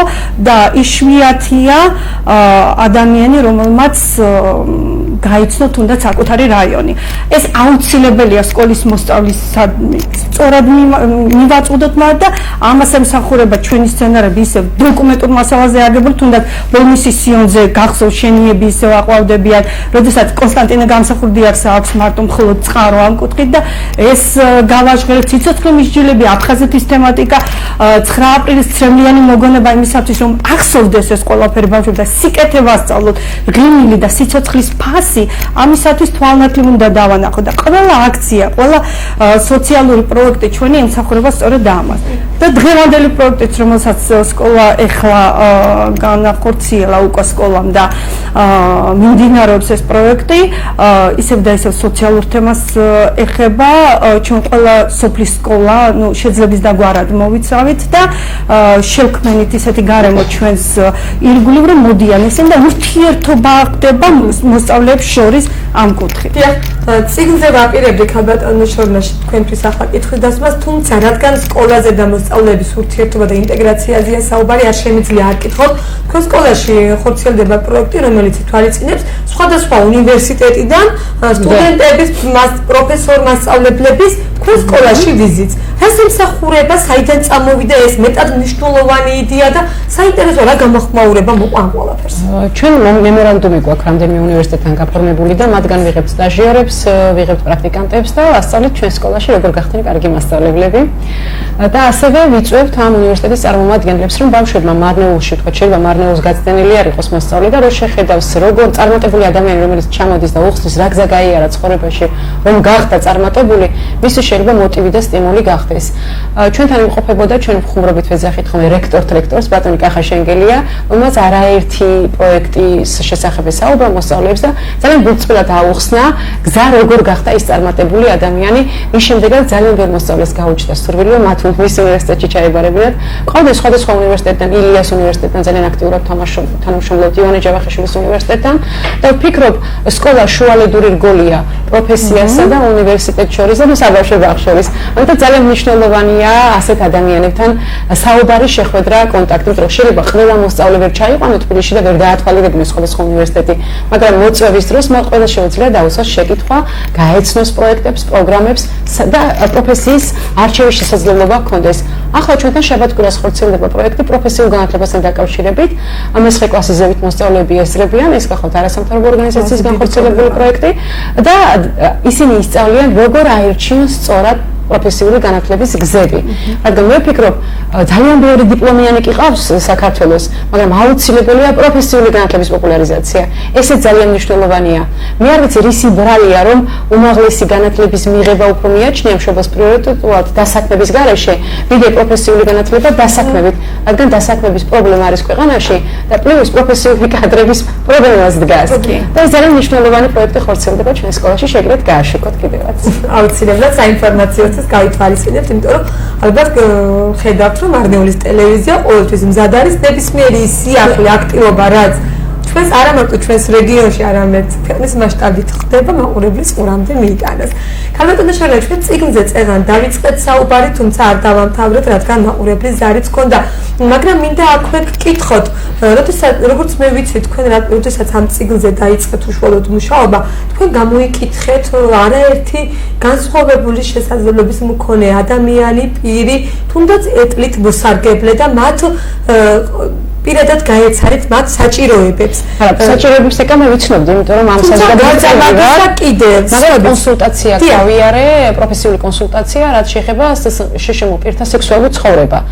მე არ ყოფილი ვარ ახლა ხელხელის ტრამვის მქონე და ამ მიმართულებით ნამდვილად არ მქონდა თუ არ ჩავთვლით ჭორებს სერიოზული ინფორმაციები და სამედიცინო ლიტერატურას დამჭირდა რა თქმა უნდა დამუშავება, ექიმების რეკომენდაციებიც გავითვალისწინე და ასევე მქონდა ინტერვიუს სახით ჩავიწერე ადამიანთან, რომელიც როდესაც ადამიანი ხდება ეტლით მოსარგებლე, ტრენინგებს უტარებდა, როგორ ადაპტირდეს, ეს ჩემ წიგნში აღწერილი მაქვს, ცხოვრებასთან როგორ ადაპტირდეს და როგორ გააგრძელოს ოჯახური თუ სექსუალური ცხოვრება და კონკრეტულად ამ ტრენერთან მქონდა მე ინტერვიუ დაახლოებით 3 საათის განმავლობაში ვუსვამდი სხვადასხვა ძალიან პირადი ინტიმურ შეკითხვებს და ეს ხდებოდა კაფეში, შემიძლია ვთქვა და ვერაფრით ვერ მიხვდა ვერავინ, ორი ადამიანი ერთი ეტლით მოსარგებლე მარტივი მეორე ესეთი გოგო, რომელიც ეჭდა ბლოკნოტის ეჭირა და წერდა მოხდენსაც არ გავდი აშკარად არანაირად რატო ეკითხებოდა ამ პირად ინტიმურ დეტალს მეორე მამაკაც, რომელიც აი ესე უხერხლების გარეშე უყვებოდა ყველაფერს თელი კაფე გისმენდა და ჩვენ ძალიან ესეთი აქტიურად საუბრობდით ამაზე, იმიტომ რომ ეს იყო ძალიან მნიშვნელოვანი თემა. მსოფლიო ლიტერატურაში სხვათაშორის მე არ ვიცნობ და არ ვიცი თუ არის თუ გამაცნოთ კარგი იქნება. სქესი შიშემოპირს არ აქვს და მათ სექსუალური ცხოვრება მანამდე არ იყო აღწერილი და ამის გამდედაობაც ცალკე თემა იყო, როდესაც წერდა ძალიან უნერვიულობდი ამ თემაზე.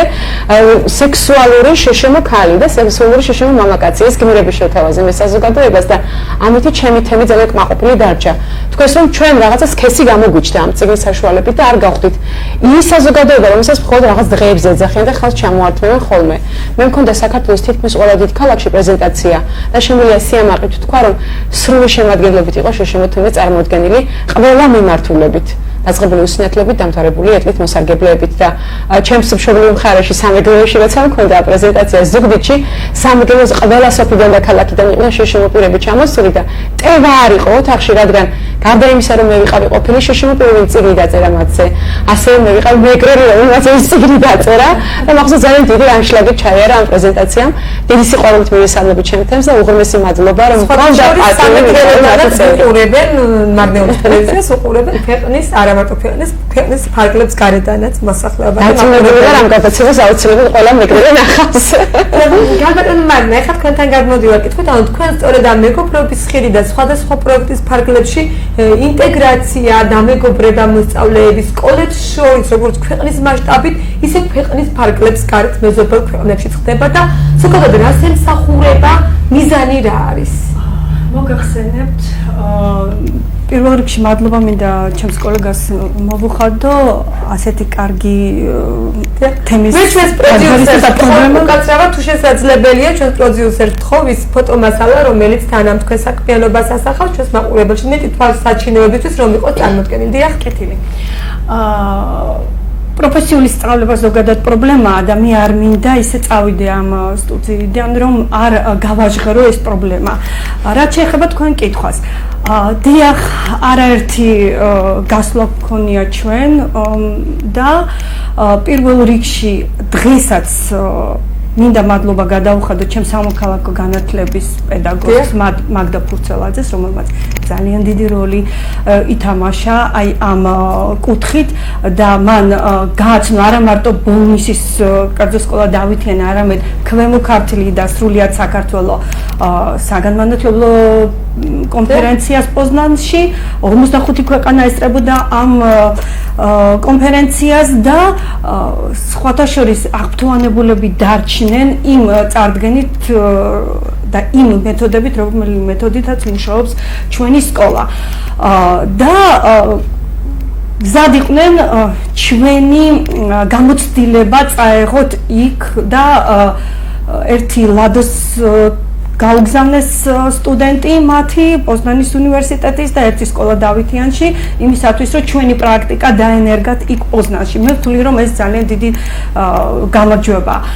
ჩვენ ვთქვით რომ გორის, კასპიის, არაერთი სხვადასხვა რეგიონის სკოლებს ხვდებით, მეგობრობთ მათთან, სურამის, ეხლაც 8 სკოლა არის ჩართული პროექტში და ხელმძღვანელობთ თანამშრომლობთ ერთმანეთში და ყველაზე დიდი და ასე ვთქვათ ჩემთვის თბილი ბოლო წლების პრაქტიკა ის იყო რომ სომხეთში არის ასეთი ძალიან კარგი სასწავლო ცენტრი, სებასტაცის სახელობის ცენტრი, რომლის ხელმძღვანელიც არის ახშად ბლიანი, რომელიც იყო განათლების მინისტრი, მაგ სკოლაში სწავლობენ დღევანდელი პრემიერ-მინისტრის შვილებიც და ჩვენ თანამშრომლობთ მათთან სისტემატურად ისინი ჩამოდიან ჩვენთან, ჩვენ ჩავდივართ მათთან. რას ემსახურება ეს? პრაქტიკის გაზიარება. მე ბედნიერი ვარ იმით, რომ ამ ცენტრში 10 წლის განმავლობაში უკვე ძალიან აქტუალურია ქართული ენის სწავლება, ქართული ცეკვები სწავლება, თეატრალური სტუდია, ისინი ჩამოდიან ჩვენთან და გვიტარებენ ჩვენ გაკვეთილს, ჩვენ ჩავდივართ იქ და ჩვენ პრაქტიკას ნერგავთ ქართულ ენას ვასწავლით და ურთიერთ თანამშრომლობა არის როგორც მოსწავლეების, ასევე ჩვენ კოლეგების და რაც ყველაზე მნიშვნელოვანია ის, რომ იმ სკოლაში, იმ ცენტრში 8 ცენტრი, 8 სკოლა არის ცენტრი, იმიტომ რომ საშუალო სკოლამდელი აღზრდაც არის ყველა საფეხური და პროფესიული სასწავლებელიც კი. მათ არც ერთ კორპუსში არ აქვთ კედლები. აი ეს იყო ჩემთვის ძალიან თლიანად შენობები არის შუშით აღჭურვილი. ხედავენ და იმდენად მიჩვეულები არიან, მოსწავლეები აღარ აქვთ რეაქცია იმაზე, რომ ვიღაცა დერეფანში გაივლის. და ყველაზე მნიშვნელოვანია გადავაბავ ამ პრაქტიკას სახელმწიფო სწავლება. იქვე აი ამ კორპუსებში აქვთ სახელმწიფო სწავლება. ფაქტობრივად ბავშვი რომელიც ამთავრებს ამ ცენტრს, ამ სკოლას, სამივე საფეხური და სკოლამდელ აღზრდას იწყებს, სკოლამდელი აღზრდიდან იწყებს ყველა საფეხურის გავლას, ის უკვე რამდენიმე პროფესიას ფლობს, როდესაც ამთავრებს სკოლას. და ეს პრაქტიკა ძალიან საინტერესო იქნება, რომ ქვემო ქართლი ნამდვილად დიდი პრობლემის წინაშე დგას, ჩვენ არ აქვს ფაქტიურად პროფესიული სასწავლებელი. გუშინაც მაჟორიტარ დეპუტატს ხვდებოდი სწორად ამ საკითხთან დაკავშირებით და ჩვენ მემორანდუმი, როგორც თქვენ აღნიშნეთ, ჩვენც არაერთ სასწავლებელთან გვაქვს ხელმოწერილი, მაგრამ ეს მემორანდუმი არ ითვალისწინებს იმას, რომ ჩვენ დიპლომს გავცემთ. და ავტორიზაციის პრობლემები იმხელა დგას, ავტორიზაციის გავლის პრობლემები, რომ ჩვენ როგორც საჯარო ასევე კერძო სკოლამ რომ დავნერგოთ სახელმწიფო სწავლება, თუმცა მეწარმეობა მე დავნერგე და სერიოზულად უკვე საწარმოც ფუნქციონირებს დავითიანი, ისევ და ისევ შესაძლებლობების საზღვრების გარეშე, ჩვენ ვერ გავცემ დიპლომს და ავტორიზაციას უნდა ძალიან დიდი თანხები და ძალიან დიდი სპონსორები. აქედან გამომდინარე ძალიან კარგი იქნება თუ განათლების სამინისტრო რაღაცა ხელშეგვიწყობს და ჩვენ მზად ვართ მოვამზადოთ ის კადრი, მოვიძიოთ მეთანხმებით, ხო, ალბათ. კი, აუცილებლად, იმიტომ რომ ძალიან მნიშვნელოვანი მიმაჩნია პროფესიული განათლება. ჩემი გოგონა სამედიცინო უნივერსიტეტში სწავლობს და როცა ჩვენ თავიდან ცოტა ყვაყმანობდა ამ არჩევანზე და მე ავერევი ხოლმე ჩემი შვილის გადაწყვეტილებებში არასდროს. და მაშინ მე ვუთხარი, თუ კი ვთქვა შენ ჩათვლი, რომ ეს არ არის სამედიცინო უნივერსიტეტის შენი საქმე, შენ შეგიძლია პროფესია აირჩიო და მე ხელს შეგიწყო პროფესიულ განათლებაში, რაც ეს ჩემი ძმებისთვის და ჩემი ახლობლებისთვის იყოს, ის გასაოცარი ეს ფრაზა. და მე როცა დავიწყე ახსნად ვერ გძნობდი რატომ არ უნდა ესწავლა თქვა ჩემშვილს სამედიცინო უნივერსიტეტში. წერილშიც რატომ არ უნდა და რაღაცა დამთავრებული და მე მას ვეუბნებოდი და ალბათ ვიყურებს ეთერში და დაადასტუროს და ვამბობდი მთავარია შენი არჩევანი. სად გძნობ შენ თავს კომფორტულად და სად ფიქრობ რომ ეს შენი ადგილია. თუ კი არ არის ეს უნივერსიტეტი შენი ადგილი, აირჩიე თქვა. თუ კი არ არის უნივერსიტეტი შენი ადგილი, აირჩიე პროფესიული სწავლა. და თუ კი თვლი რომ სწავლა საერთოდ არ არის შენი საქმე, ეს არის შენი გადაწყვეტილება. და ამას ვეთქვი ყველა ჩემს მოსწავლეზე, ყველა ბავშვს რომ თავის გულისხმას მიყვენ, რადგან როცა პროფესიას ირჩევ, აბიტურიენტებსაც ვეთყოდი, ირჩევ გზას, რომელიც მთელი ცხოვრება უნდა იარო და რასაც აკეთებ უნდა მოგწონდეს, რომ არ იტაჯებოდა იმ საქმეში, რომელშიც ხარ. ამიტომ ძალიან მნიშვნელოვანია რა გინდათ თქვენ და არა რა უნდა თქვენ მშობლებს. და გადაწყვეტილებას როცა მიიღებთ, აიღებთ იმ ფურცლებს და ზარი ჩამონათვალე პროფესიების, თქვენ თავ შეეკითხეთ რა გინდათ თვითონ, დიპლომი, დასაქმება თუ რომელიმე კონკრეტული პროფესია. ეს არის ძალიან მნიშვნელოვანი, რომ მშობლებმა ჩვენ შვილებს უთხრათ და თვითონ გავაცნობიეროთ და ასევე მასწავლებლებმა საკუთარ მოსწავლეებს ურჩიოთ. ხოლო მოსწავლეებმა მე-12 კლასელებმა საკუთარ თავებს ვკითხოთ, რა გვინდა ჩვენ ცხოვრებისგან. რის კეთებას ვაპირებთ. ეკა დავამატე სულ ერთი წამით საქმეს იგივეს ვეუბნები ჩემ მოსწავლეებს, მოზარდებს საქმე, რომელიც გიყვარს და იმ საქმეს აკეთებ, იმიტომ რომ ის გიყვარს და არა იმიტომ რომ ხელფასი აიღო, ყოველთვის არის წარმატებული და მატერიალური კუთხითაც უზრუნველყოფილები იქნებიან თუ აკეთებენ იმ საქმეს, რომელიც უყვართ. ამიტომ ეს კარგი იქნება თუ გაითვალისწინებენ ჩვენი მოსწავლეები. ქალბატონო შენია, მინდა ასევე კითხოთ, ვიცით რომ ახალ რომანზე მუშაობ? ხო, რომანზე არა. რომანზე თავარი თემა აფხაზეთია. ნუ სავარაუდო სახელწოდებაც ვიცი, თუმცა არ გავამხელი, იმიტომ ავტორის უფლებიდან გამომდინარე. შეიძლება შეიცვალოს და ამიტომ წინასწარ. მოკლედ რომ გითხრათ, ანუ რა თემაზე მუშაობს ახლა შორენახუხუა, რა არის შთაგონების წყარო, როდის გამოვა, როდის იხილავს ჩვენი მკითხველი, რომელიც უკვე ელოდება და როგორ განსხვავებული იქნება შემოვალ ეტლიდან, თქვა თუნდაც იგივე წერის სტილით, ანუ როგორი იქნება ის, რაზეც ახლა მუშაობთ თქვენ. როგორი იქნება ამას მკითხველი გადაწყვეტს ალბათ, იმიტომ რომ წერის პროცესში ახლა მე რა შემცროს, ანუ წერის სტილი იქნება იგივე. რაც შეეხება ნაწარმოებს, მე მუშაობ კრებულზე, რომელიც მოთხრობებისგან შედგება, თემა გახლავთ აფხაზეთი და დაკარგულს ვერ ვიტყოდი, ანუ საქართველოს გულს მოწყვეტილი ტერიტორიები, თორე ჩვენთვის დაკარგული აფხაზეთი და სამაჩაბლო ნამდვილად არ არის. ჩემი ნაწარმოებები ჯერჯერობით მოთხრობები ყველა იწყება 1991 წელს და სწავლდება 2008 წელს და ესე გარკვეულწილად წრეთ იკვრება, იმიტომ რომ ბოლო თაობებმა და ბოლო პერიოდმა, თუნდაც პოლიტიკურმა ცხოვრებამ მეტი უპირატესობა ალბათ იმ ომს მიანიჭა, რომელიც იყო 2008 წელს და აფხაზეთი თითქოს უკანა მხარეს გადავიდა და გახდა უფრო ინფორმაციული, რომ ეს მოხდა, როგორ დასრულდა. მხატვრული ლიტერატურის როლი რა არის? მხატვრული ლიტერატურის როლია, რომ ემოციებამდე მიიტანოს ცხოვრებისეული ამბები, ხო ასეა? და მე მინდა ჩვენმა მომავალმა თაობამ გულის სიღრმეში, გულის ტკივილით და გმირების ცხოვრებით იგრძნოს რა იყო აფხაზეთი, როგორ დაიწყო ეს პოლიტიკური კონფლიქტები, როგორ დაიწყო ეს პრობლემები, რა როლი ჰქონდა თვითონ საქართველოს თუ რუსეთის თუ სახელმწიფოებს, ეს საკმაოდ რთული თემა გახლავთ. მე მუშაობ საარქივო მასალებზე, ძალიან დიდი სამუშაო მაქვს შესასრულებელი, იმიტომ რომ იმ დროს როცა ეს მოხდა, მე ვიყავი პატარა ბავშვი და საკუთარი მოსაზრება იმ პერიოდზე მაშინდელზე მაშინ არ მაქვს და მინდა ამ კრებულმა გააცოცხლოს წარსულის არა მხოლოდ მძიმე სურათები, არამედ წარსულის ის ნაწილი, როდესაც აფხაზები და ქართველები და ოსები ერთად იყვნენ და ერთ სახელმწიფოს წარმოადგენდნენ. მე არ მინდა ეს იყოს რიტორიკული რაღაც ნაწარმოები, მინდა ყველა ჩვენი შეცდომა თუ ვინმეს შეცდომა ჩანდეს იქ, თუმცა ალბათ მკითხვლი როგორც მახასიათებს საკუთარ მოსაზრებებს არ ვიტყვი იმ ნაწარმოებში, ამას მივანდო მკითხველს. ნახოთ რა გამოვადა, როდის გამოვა, მე უფრო სკოლაში ვუშაობ ვიდრე როგორც წერალი და ნახოთ რომელი უფრო პრიორიტეტული იქნება. ჯერჯერობით სკოლა არის პრიორიტეტული. ალბათ არ დადეგებს წერ ხოლმე და შაბათ-კვირას ამ ბოლო დროს. ანუ როდის გამოვა ჯერ არ იცი, მაგრამ იქედან გამომდინარე, როდესაც ამ თემაზე დავიწყეთ მუშაობა და თქვენ სკოლაშიც კი ვიტყვი ახლა თამამად, გვინდოდა წიგნის შემოვალეთლით, არც ერთ ბიბლიოთეკაში არ აღმოჩნდა, ანუ ყველას გატანილი ქონდა ან წასაკი. ძალიან გაყიდული იყო, ალბათ ტირაჟიც შესაძლოა იქედან გამომდინარე. თუმცა ანუ მკითხველი ასე დაინტერესდა, როგორც ჩანს. ზოგადად თქვენს ბიბლიოთეკაშიც ვერ აღმოვაჩინეთ სხვათა შორის. ჩემს ბიბლიოთეკაში ეს რომელიღაცა მასწავლებელმა აჩუქა, თორემ პირადად მე არც მივიტანია ჩავთვალე, რომ არ არის ახლა სწორი დირექტორმა თავის წიგნი გამოდის ბიბლიოთეკაში. რომელიღაც მასწავლებელმა აჩუქა და იმის შემდეგ მე ეს წიგნი არ მინახავს. გააქვთ, კითხულობენ და მე თვითონ არ მაქვს, ალბათ შეამჩნია. სწორედ ამიტომ ეს არ აღმოგაჩნდათ ავტორს წიგნი და სწორედ ამიტომ იმედი გვაქვს, რომ ასეთივე იმით ტირაჟი და ანუ ინტერესით გაიყიდება, როგორც ეს შემოვალეთლით, რადგან თქვენ ასეთი თუ იქნება ღირსი გაიყიდება, თუ არ იქნება ნუ გაიყიდება. კომენტები გადაცემა მოკლედ რომ შევაჯამოთ, ქალბატონო მარინამ ვისაუბრ მოკლედ დღევანდელი შეჯამება გავაკეთოთ, ჩვენს მაყურებელს დავემშვიდობოთ, ვიდრე დავემშვიდობებოდეთ, კიდევ ვისაუბროთ სამომავლო გეგმებზე, რა არის ის უახლოესი სამომავლო გეგმა, რომელსაც ორგანიზაცია უახლოეს პერიოდში განახორციელებს. ჩვენი სამომავლო გეგმებია და ჯერა რომ დამეხმარებიან ამაში, ეს არის პროფესიული ორიენტირება და უფრო მეტად სხვადასხვა სოფლების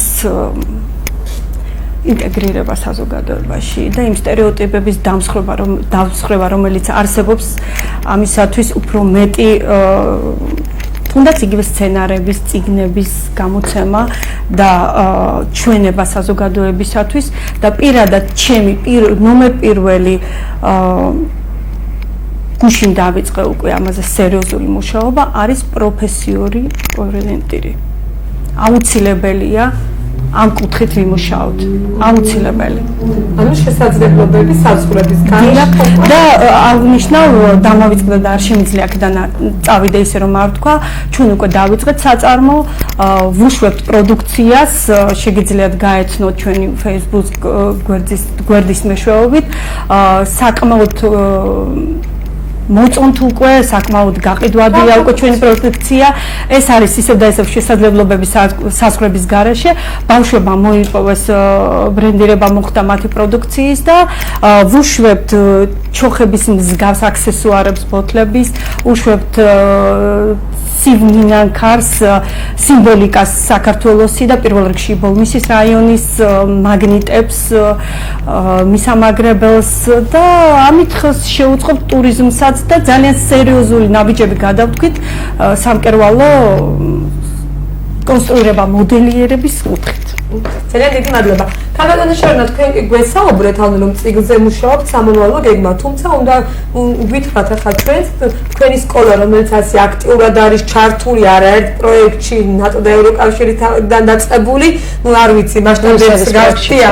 ყველგან მოკლედ რომ გითხრათ, თქვენი სკოლის ზოგადად და თვითონ შორენა ხუხუას უახლოესი სამოქმედო გეგმა სამომავლო.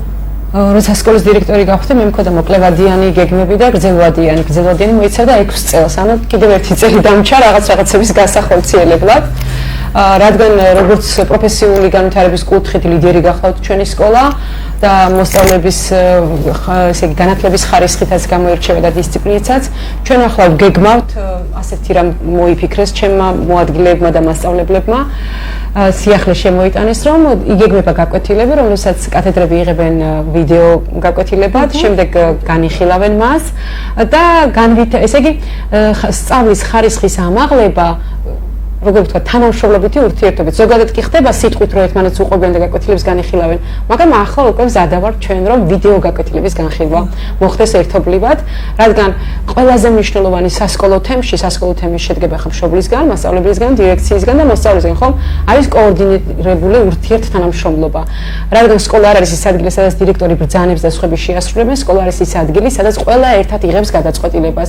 ჩვენ ვფიქრობთ, რომ სწავლის ხარისხის ამაღლების მიმართულებით განვახორციელოთ მნიშვნელოვანი პროექტები და ასევე ვფიქრობთ, რომ ტექნიკური საგნების სწავლის ხარისხის გაზრდაზე საუბრობთ ამ წუთას და ვფიქრობთ, რომ ეს მნიშვნელოვანი პრობლემაა განათლებაში, რასაც შეეხება ტექნიკური საგნები, ფიზიკა განსაკუთრებით და გარკვეული გეგმები გვაქვს. ნახოთ, როგორ გამოგვივა, როგორ განვახორციელებთ, როგორ შევძლებთ ამას მორგებას ეროვნულ სასწავლო გეგმასთან და მე ძალიან მინდოდა, როცა გავხდი დირექტორი და მე მსხვია სტერეოტიპი, რომ არაქართულენოვანი სკოლა ყოველთვის უკან რჩებოდა და რაღაც საერთო პროცესებში არ იყო ჩართული.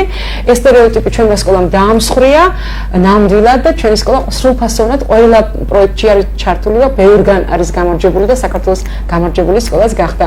მე ვფიქრობ, ყველა დირექტორს ვეტყოდი, რომ გქონდეთ მეტი გაბედულება, ჩაერთონ და თუ კი რაღაც არაერთი ხარვეზი და შეცდომა მქონია მეს, თუ კი დაუშვებთ ჩვენ შეცდომებს, აუცილებლად მას გამოვასწორებთ, რადგან ჩვენი მიზანი არის ჩვენი ქვეყნის მომავალი თაობის სწორად აღზრდა. სწორად აღზრდა კი სახელმწიფოსთვის მნიშვნელოვანი მოქალაქის და სახელმწიფოსთვის მოაზროვნე მოქალაქის აღზრდა, რომელიც თავის ქვეყანას გამოადგება, როცა თავის თავს ადგება. ძალიან დიდი მადლობა პირველ რიგში იმისთვის, რომ თქვენთვის ძვირფასი დრო გამონახეთ და პირდაპირ ეთერში თქვენთან მეტად მნიშვნელოვან და საინტერესო თემებზე სასაუბროთ, მოხვედით აქ პირდაპირ ეთერში. მივმართოთ მაყურებელს და დავიმშვიდობოთ. მე პირველ რიგში მინდა მადლობა გადაგიხადოთ, კოლეგა გამაცნო, კიდევ ერთი ორი სკოლა დაახლოვა, თქვენმა გადაცემამ უღრმესი მადლობა. დიდი მადლობა მაყურებელს იმისათვის, რომ დრო დაგვითმო და მოგვისმინა. იმედია, რაიმე საინტერესოს გავაგრძელებთ. დიდი მადლობა ყველას ყურადღებისთვის. ჩემი საყვარელი ტელევიზია, გულწრფელად შემიძლია ვთქვა, მარნეული TV ჩემი საყვარელი ტელევიზია გახლავთ. თქვენს ტელევიზიასაც დიდ წარმატებებს ვუსურვებ, რადგან მნიშვნელოვანი ხმაა ჩვენს რეგიონში. ძალიან დიდი მადლობა. ვეკეთილი სურვილებით, მომავალ შეხვედრამდე გემშვიდობებით, ნახვამდის.